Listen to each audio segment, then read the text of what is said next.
রাজার মেয়ে মানে ভীষণ ব্যাপার আপনারা জানেন। এবং আম্মাজান ফাতেমা ছিল গরিব ঘরের মেয়ে, যে ফাতেমার খাওয়া হতো না, পরনে একটা মাত্র কাপড়, ছেঁড়া কাপড়, ময়লা কাপড়, তাবলি মারা কাপড়। এই কাপড় ফাতেমা পরতো সারাটা জীবনে, একটাই কাপড় পরে গেল। এই ফাতেমার সঙ্গে, গরিব ফাতেমার সঙ্গে রাজার মেয়ের বন্ধুত্ব। বন্ধুত্ব হয় না, অনেকে ভালো মেয়েরা মানে মেয়ে ভালো হলে সে একজন বড় লোক বা একজন গরিব লোক, তাদের মধ্যে ভালো বন্ধুত্ব হয়। আর অনেক মেয়ে আছে তো ওর স্ট্যাটাস আমার সঙ্গে মেলে নাকি, ও কোথায় আর আমি কোথায়, এরকম হতেই পারে। তো আম্মাজান ফাতেমার সঙ্গে এক ইহুদি নারীর বন্ধুত্ব হয়েছিল। এমন বন্ধুত্ব একে অপরকে না দেখে থাকতে পারতো না, একে অপরের সঙ্গে কথা না বলে থাকতে পারতো না। একদিন রাজার মেয়ের বিয়ে ঠিক হলো, ইহুদি নারীর বিয়ে ঠিক হয়ে গেল। ওই রাজা গিয়ে সারা শহরে সারা নগরে সব রাজার মেয়েদের দাওয়াত দিল। রাজার মেয়েদের দাওয়াত দিয়ে যখন রাজা বাড়িতে এলো, ইহুদি নারী প্রশ্ন করে, আব্বা আমার সব বান্ধবীদের দাওয়াত দিয়েছেন? বলে, হ্যাঁ মা, তোর সব বান্ধবী যে সমস্ত রাজার মেয়েরা, তাদেরকে দাওয়াত দিয়েছি, রাজা বাচ্চার মেয়েদের দাওয়াত দিয়েছি। তখন ইহুদি নারী প্রশ্ন করে, আব্বা আমার বান্ধবী ফাতেমা, তাকে কি দাওয়াত দেননি? তখন রাজা বলছে, তোর মাথা খারাপ, ওই গরিব ভিখারি ফকিরিনী ফাতেমা, যে ফাতেমার খাওয়া হয় না, যে ফাতেমার পরনে একটা মাত্র কাপড়, ছেঁড়া কাপড়, ময়লা কাপড়, ওই গরিব ফাতেমাকে দাওয়াত দিয়ে আমি আমার রাজপ্রাসাদে আনবো তোর বিয়ে খাওয়ার জন্য? কেমন করে বলিস? ওই গরিব ফাতেমাকে আমি আমার রাজপ্রাসাদে আনতে পারবো না, ওই গরিব ফাতেমাকে দাওয়াত দেওয়া যাবে না। ভালো করে শুনবেন, কবি ছন্দের মাধ্যমে কত সুন্দর কথা লিখছে। এবং আম্মাজান ফাতেমা ইহুদি নারীর বিয়েতে, ওই রাজার মেয়ের বিয়েতে, বিয়ে বাড়িতে আসে কিনা মনোযোগ দিয়ে শুনবেন, কবি ছন্দের মাধ্যমে বলছে। এক ইহুদি নারী ছিল যার বন্ধু ছিল মা ফাতেমা, ভালোবাসা প্রেম মায়া মমতা ছিল তাদের অনুপ্রেরণা, ছিল তাদের অনুপ্রেরণা।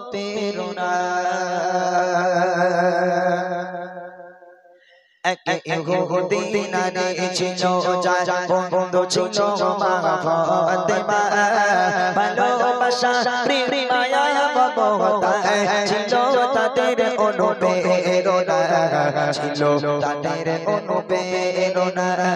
একে অপরের চিন্তা ভাবনায়, একে অপরের চিন্তা ভাবনায়, কথা মায়ারে বন্দনা, ভালোবাসা প্রেম মায়া মমতা ছিল তাদের অনুপ্রেরণা, ছিল তাদের অনুপ্রেরণা। এক তারিখে ইহুদি মেয়ের বিয়ে হবে, ঠিক হলো। মেয়ের পিতা একে একে সব প্রিয়জনেদের দাওয়াত দিল। এক তারিখে ইহুদি মেয়ের বিয়ে হবে, ঠিক হলো।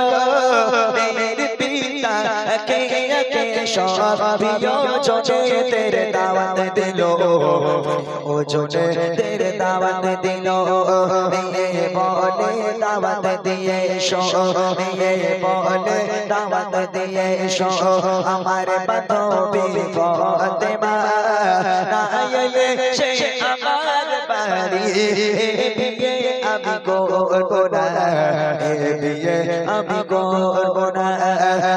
ইহুদি নারী ছিল যার বন্ধু ছিল মা ফাতেমা, ভালোবাসা প্রেম মায়া মমতা ছিল তাদের অনুপ্রেরণা, ছিল তাদের অনুপ্রেরণা। মেয়েদের জেদ একটু বেশি হয়।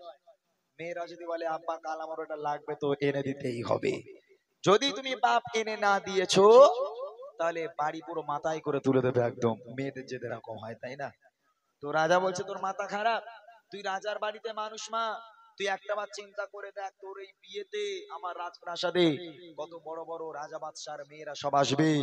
আর এই রাজা বাদশার মেয়েদের মধ্যে যদি গরিব ভিখারি ফকিরিনী ওই ফাতেমা ঢুকে যায়, আমার বাড়ির মান সম্মানটা কোথায় যাবে মা? আমার রাজপ্রাসাদের মান সম্মান থাকবে কি করে? বলিস ওই ফাতেমাকে দাওয়াত দিতে, খবরদার ওই গরিব ফাতেমাকে আনার কথা বলবি না। মেয়ে বলছে, আব্বা তুমি যাকে দাওয়াত দিয়েছো আমার কোনো আপত্তি নেই, তবে ফাতেমা হচ্ছে আমার বেস্ট ফ্রেন্ড, ফাতেমা হচ্ছে আমার সব থেকে ভালো বন্ধু।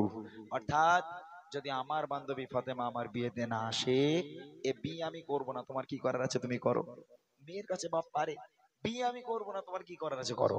তখন রাজা রেগে গেল, বাপ রেগে গেল, রেগে গিয়ে মেয়েকে কি বলছে দেখেন, আসবে বড় বড় রাজা বাদশাহ,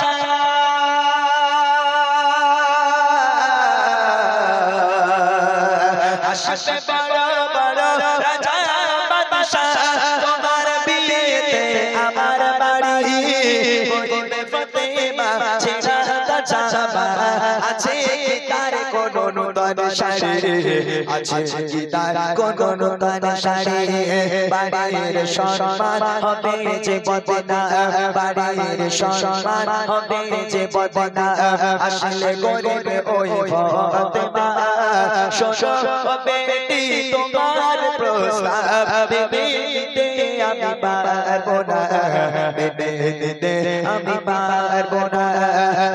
ইহুদি নারী ছিল যার বন্ধ ছিল মা ফাতেমা, ভালোবাসা প্রেম মায়া মমতায় ছিল তাদের অনুপ্রেরণা, ছিল তাদের অনুপ্রেরণা।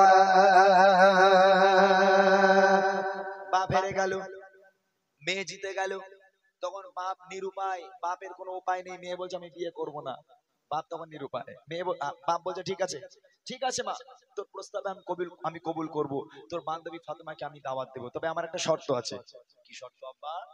বলে আমার বাড়িতে রাজা বাচ্চার মেয়েরা আসবে, দামি দামি পোশাক পরে আসবে, কত সুন্দর সুন্দর দামি পোশাক পরে আসবে, তোর গরিব ফাতেমাকে বল যদি ওই ফাতেমা রাজা বাচ্চার মেয়েদের মতো দামি দামি পোশাক পরে যদি আমার রাজপ্রাসাদে আসতে পারে তাহলে এন্ট্রি আছে, আর যদি ওই গরিব ফাতেমা ফকিরের হালাতে ভিখারির হালাতে যদি আমার বাড়িতে আসে, আমি কিন্তু দূর দূর করে অপমান করে তাড়িয়ে দেবো। বল তোর ফাতেমাকে।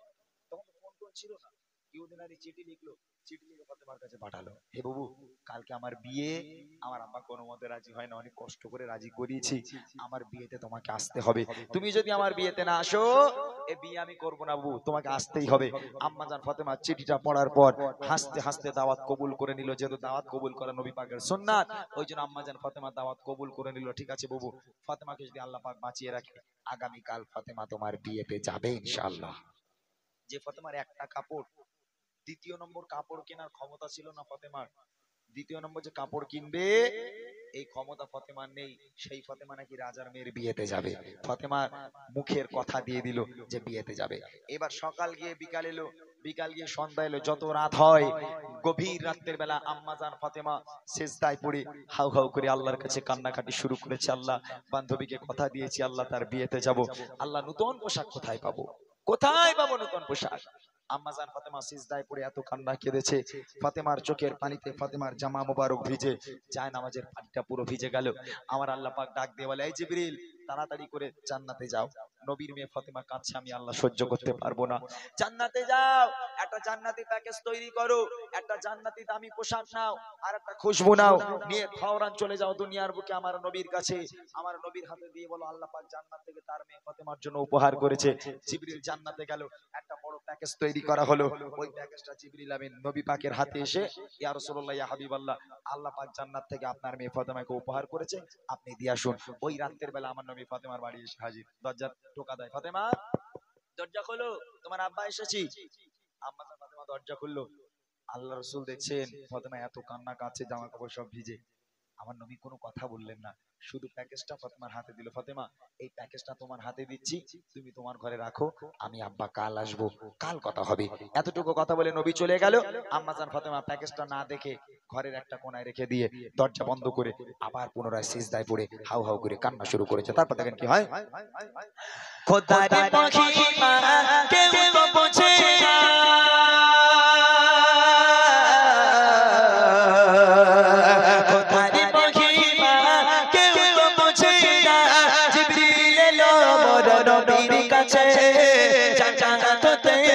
কিছু সামানা দিয়ে গেল মোর নবীর হাতে, দিয়ে গেল মোর নবীর হাতে, ফাতেমার বাড়ি গিয়ে মোর নবী, ফাতেমার বাড়ি গিয়ে মোর নবী বলছে শোনো ফাতেমা, খোদার উপহার তোমার তরে কবুল করে নাসেরানা কবুল করো এই নাসেরানা কে ইহুদি নারী ছিল যার বন্ধ ছিল মা ফাতেমা ভালোবাসা প্রেম মায়া মমতা ছিল তাদের অনুপ্রেরণা ছিল তাদের অনুপ্রেরণা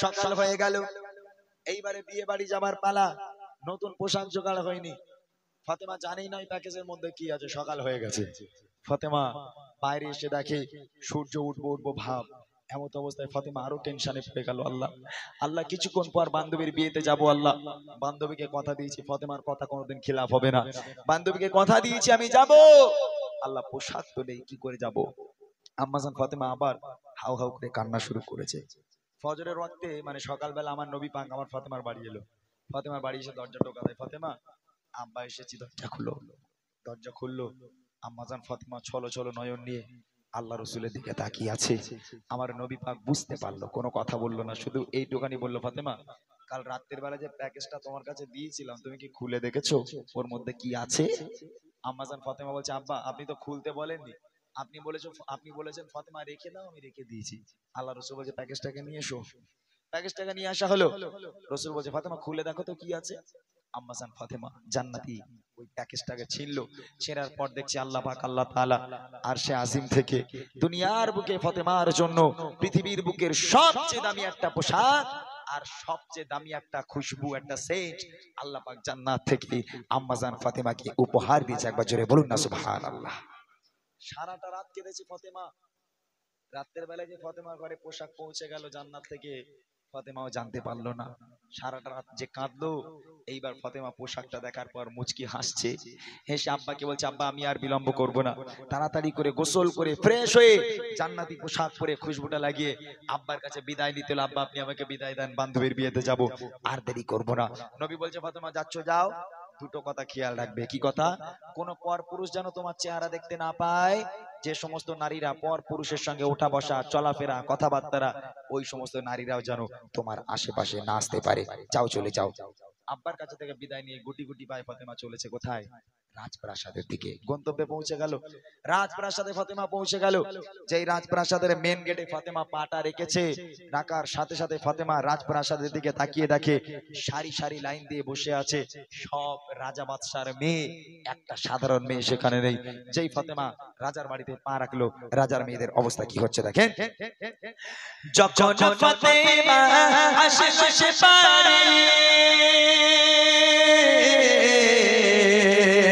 যখন ফাতেমা আশেপাশে পারে চমকে ওঠে যত রাজা বাদশা কি অপরূপ পোশাক ফাতেমা হারিয়ে যায় সব মুখের ভাষা হারিয়ে যায় সব মুখের ভাষা সুবাসে ভরপুর তোর বগদর সুবাসে ভরপুর তোর বগদর বেশের গন্ধে দিবানা কোথায় রাজা আর কোথায় বাদশা করে ফাতেমাকে পেমানা করে ফাতেমাকে পেমানা কে ইহুদি নারী ছিল যা বন্ধ ছিল মা ফাতেমা ভালোবাসা মায়া মমতা ছিল তাদের অনুপ্রেরণা ছিল তাদের অনুপ্রেরণা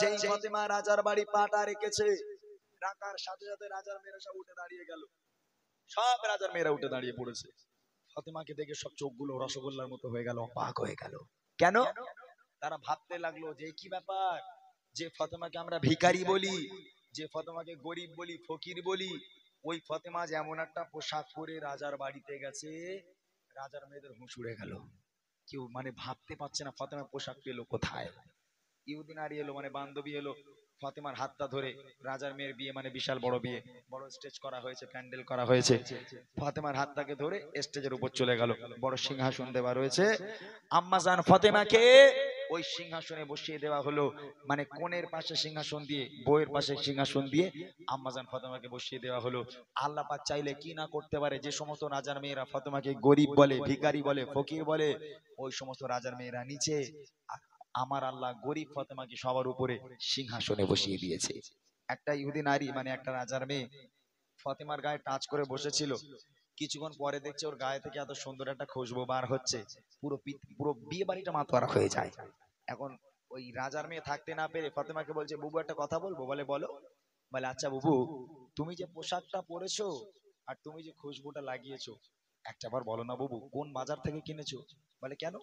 বলে না, আমার বাপ রাজা, আজও পর্যন্ত এত দামি পোশাক আর এত সুন্দর খুশবু আমার বাপ আমার কিনে দিতে পারলো না। তুমি তো গরিব, তোমার তো খাওয়া হয় না, তুমি কোথায় পেলে? কোন বাজার থেকে কিনেছো একটু বলো না বুবু। তখন ফাতেমা কোন বাজারের নাম করবে? হ্যাঁ বলতে পারে, ঘটিয়ারি মনে হয় পাওয়া যেতে পারে নাকি, ঘটিয়ারি বাজারে মনে হয় ওই পোশাক পাওয়া যায় নাকি। এখন তো কোনো বাজারের পোশাক না, জান্নাত থেকে ডাইরেক্ট এসেছে, কোন বাজারের নাম করবে? আম্মাজান ফাতেমা, বুদ্ধিমতী ফাতেমা মুচকি মুচকি হাসছে আর মনে মনে করছে, সুযোগ পেয়েছি বেটা, তোদের সব কটারে কলমা পড়াবো। বুদ্ধিমতী ফাতেমা কত সুন্দর করে ইহুদি নারীদের, রাজার মেয়েদের বুঝিয়ে দিচ্ছে বাজারটা কোথায়, বাজারে যাওয়ার ঠিকানা, কোন পথ দিয়ে বাজারে যেতে হবে, বাজারটা কোথায়, দোকানটা কোথায়, দোকানের মালিককে, দোকানের সেলসম্যানকে আম্মাজান ফাতেমা রাজার মেয়েদের কিভাবে বোঝাচ্ছে দেখেন। দোকানের মালিক আল্লাহ তাআলা পৌঁছায় দারাজি জিবরিল আমির, সেই দোকানে যাবার সময় ইহদিনাস সিরাতাল মুস্তাকিম। আম্মাজান ফাতেমা বোঝাচ্ছে, যদি তুমি রাজা, যদি তুমি আমার মতন এই পোশাক পেতে চাও, শুধু রাজার মেয়েদের জন্য নয়, আজকের এই নারায়ণগড়ের মেয়েদের জন্য একই বার্তা ফাতেমা বলে দিয়ে গেল। ও মায়েরা যারা শুনছেন, ফাতেমার মতো এই পোশাক যদি আপনি পেতে চান, ফাতেমা বাজারে যাওয়ার ঠিকানা বলে দিচ্ছে, নোট করে নেন। এই বাজারে যাওয়ার ঠিকানা যদি আপনি চলে যেতে পারেন, ওই বাজার পর্যন্ত যদি পৌঁছাতে পারেন, ফাতেমার মতো পোশাক আপনিও পেয়ে যাবেন। ফাতেমা বলছে, ইহদিনাস সিরাতাল মুস্তাকিমের পথ ধরে চলে যাও, বাজার পেয়ে যাবে। বাজারটা হলো জান্নাত, জান্নাতে চলে যাও, দোকান পেয়ে যাবে, যে দোকানের মালিক হলো আমার আল্লাহ, আর আল্লাহকে পেয়ে যাও, দুনিয়ার বুকে সব দামি জিনিস তুমি পেয়ে যাবে। আহা, কত সুন্দর করে ফাতেমা রাজার মেয়েদের বুঝিয়ে দিল। এই কথা শুনে এক এক রাজার মেয়ে, এক এক ইহুদি নারী ফাতেমার হাতে হাত দিয়ে বায়াত হয়ে কলমা পড়ে মুসলমান হয়ে গেছিল। শেষ কথায় কবি লিখে দেখেন, দোকানের মালিক আল্লাহ তাআলা পৌঁছায় দারাজি জিবরিল আমির, সেই দোকানে যাবার সময় ইহদিনাস সিরাতাল মুস্তাকিম, ইহদিনাস সিরাতাল মুস্তাকিম। শোনো ইমরান এমন তার শান, শোনো ইমরান এমন তার শান, ও সোজে যায় চোখের কোনা, একে একে সব ফাতেমার হাতে পড়ে নিল যে কলমা, পড়ে নিল যে কলমা।